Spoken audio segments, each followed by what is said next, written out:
ঘরের দরজায় দাঁড়িয়ে ছোট্ট এই সূরাটি পড়ুন, আপনি আপনার ঘরের যত রকমের অভাব অনটন আছে সব অভাব অনটন দূর হয়ে যাবে এবং টাকা শুধু আসতেই থাকবে। বিশেষ হচ্ছে না, মনে হয় না? টাকা শুধু আসতেই থাকবে। আল্লাহ রাসূল সাল্লাল্লাহু আলাইহি ওয়াসাল্লামের এক সাহাবীর পরীক্ষিত আমল, এই আমলটি যেই করেছে সেই ফল পেয়েছে। আমি কিছুদিন আগেও এক জুমায় হয়তো বলেছি দোয়াটা। এই যে আপনাদের এই কুমিল্লাতে এক লোক ওই দিন ধরে, লোকটা প্রায় মনে হয় 20 দিন না 25 দিন আমলটি করছে। লোকটা একদম চাক্ষুষ, আমার বাস্তব রিয়ালিটি দেখতে বলতেছি। এই লোকটা বলে, হুজুর আপনি একটা আমলের কথা বলছিলেন, ঘরের দরজায় দাঁড়িয়ে এই ছোট্ট সূরাটা আমি পড়ছি, ইনশাআল্লাহ 20-25 দিন পড়ছি। আমার আলহামদুলিল্লাহ বিশাল বড় মাছের আড়ত ব্যবসায়, আমি ব্যবসায়ী ব্যবসা করি। আমার ব্যবসার মধ্যে এত ভাটা ছিল যে কোনো কিছুতে আমার বরকত ছিল না, আমার ফ্যামিলিতেও শান্তি ছিল না, কিন্তু আলহামদুলিল্লাহ হুজুর আমি ইয়াকিন আর ইখলাসের সাথে আমলটি, আপনার যে আমলটি করছি, আমি সাথে সাথে আলহামদুলিল্লাহ এখন আমার ব্যবসার মধ্যে বরকত, আমার পরিবারের মধ্যে আলহামদুলিল্লাহ এখন রহমত, এবং কন্টিনিউ আমার পরিবারের মধ্যে আর কোনো রকমের অভাব অনটন নাই, একদম চাক্ষুষ। এই যে কিছুদিন আগে আমাকে বললো। এই জন্যই এই ঘরের দরজায় দাঁড়িয়ে ছোট্ট সূরাটি যদি আপনারা প্রতিদিন ইখলাসের সাথে আপনি 20 দিন 21 দিন কিংবা 40 দিন আমলটি করেন, কিংবা তার চেয়ে কমও করেন, আপনি দেখবেন ইনশাআল্লাহ পরিপূর্ণ ইখলাস। আপনার ইখলাস যত, ধারণা যত শক্ত হবে, আমলটা তত তাড়াতাড়ি কবুল হবে। আপনি যদি ইখলাস রাখেন যে আমার আল্লাহ তাআলা কবুল করবে, পরিপূর্ণ ইখলাস যদি বিশ্বাস থাকে, আপনার যত বিশ্বাস, ইখলাস যত মজবুত হবে, আপনার ধারণা যত মজবুত হবে, দোয়াটাও তাড়াতাড়ি কবুল হয়ে যাবে। এজন্য ঘরের দরজায় দাঁড়িয়ে ছোট্ট এই সূরাটি 3 বার পড়বেন। যখনই ঘরে প্রবেশ করবেন 3 বার পড়বেন। আমরা সূরাটি সবাই পারি, ছোট্টবেলা সূরাটি কবে মুখস্থ করে ফেলছি এমন কেউ নাই যে হুজুর এই সূরাটা পারি না আমি, এমন কেউ নাই, সবাই পারি।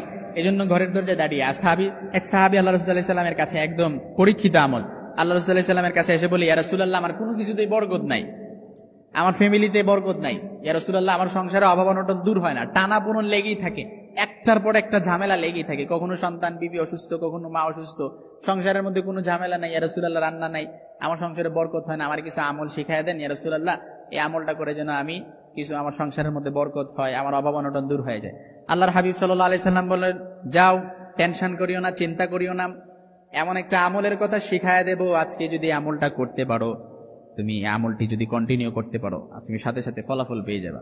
তখন ইয়া রাসূল যখন এই আমলটি শিখাই দিলেন, আল্লাহ রাসূল সাল্লাল্লাহু আলাইহি সাল্লাম বলেন, তুমি যখনই ঘরে প্রবেশ করবা, তখনই তুমি ঘরে প্রবেশ করার পূর্বে তুমি 3 বার সূরাতুল ইখলাস, কুল হুয়াল্লাহু আহাদ, আল্লাহুস সামাদ, লাম ইয়ালিদ ওয়া লাম ইউলাদ ওয়া লাম ইয়াকুল লাহু কুফুয়ান আহাদ, এই যে ছোট্ট সূরাটা আমরা সবাই পারি, এমন কেউ নাই সূরাটা পারি না, সবাই পারি।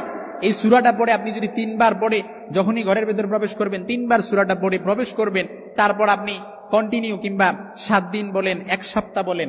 ওই সাহাবী তো 1 সপ্তাহে আমল পেয়ে, ওই সাহাবী 1 সপ্তাহে ফল পেয়েছে। 1 সপ্তাহ পরে ওই সাহাবী এসে বলে, ইয়া রাসূলুল্লাহ আপনি আমলটা শিখাই দিয়েছেন, আমি 7 দিন 1 সপ্তাহ আমল করছি, আমার ঘরে এখন এত টাকা হয়েছে, টাকা রাখার জায়গায় খুঁজে পাচ্ছি না আমি। সুবহানাল্লাহ বিহামদি।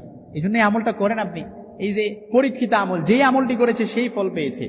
এই জন্য ঘরের মধ্যে যদি অভাব অনটন থাকে, বরকত নাই, রহমত নাই, সাকিনা নাজিল হয় না, সব সময় ঘরের ভেতরে টানাপোড়েন লেগেই থাকে, একের পর এক অশান্তি লেগেই থাকে, একের পর এক অশান্তি বিরাজ করে, এই আমলটি করে যখনই ঘরের ভেতরে প্রবেশ করবেন, ঘরের দরজায় দাঁড়িয়ে 3 বার এই ছোট্ট সূরাটি পড়ে তারপর প্রবেশ করবেন, নিমিষে আপনার ঘর থেকে অভাব দূর হয়ে যাবে, অশান্তি দূর হয়ে যাবে, পেরেশানি দূর হয়ে যাবে, বিপদ দূর হয়ে যাবে, আপদ দূর হয়ে যাবে, উদ্বেগ উৎকণ্ঠা সবকিছু আল্লাহ তাআলা দূরীভূত করে দিবে। এই জন্য আমাদেরকে আমলগুলো বুঝে বুঝে করতে হবে। পরিপূর্ণ ইখলাস রাখেন অন্তরের ভেতর। আপনি যদি এমন কোনো কিছু না, আল্লাহ তাআলা কবুল করে না। আল্লাহ বলতে থাকে, আল্লাহ মিন মুস্তাগফিরিন ফাগফির, আল্লাহ আমার কাছে চাও, আমি তোমাদেরকে দিয়ে দেবো, কিন্তু চাইতে তো হবে আল্লাহর কাছে। এই জন্য আপনি যখন আল্লাহর একত্ববাদের, তাওহীদের স্বীকৃতি দিয়ে আল্লাহর কাছে চাচ্ছেন, আল্লাহর কাছে আপনার আবেগ মিশ্রিত কণ্ঠে আল্লাহর কাছে বলতেছেন, আল্লাহ তাআলা আপনাকে অবশ্যই দিয়ে দিবে। তবে প্রত্যেকটা আমল করার জন্য শর্ত হচ্ছে আপনার ভেতরে পরিপূর্ণ ইখলাস থাকতে হবে, আপনার ভেতরে পরিপূর্ণ ধারণা থাকতে হবে যে আল্লাহ তাআলা আমার দোয়াটা কবুল করবে। আপনি যদি 100% কবুল না, আপনি যদি 100% শিওর না থাকেন, আপনি চিন্তা করেন আল্লাহ দোয়াটা কবুল করলে করলো, না করলে নাই, এরকম যদি চিন্তা ভাবনা করেন, তাইলে তো আল্লাহ তাআলা আপনার দোয়া কবুল করবে না।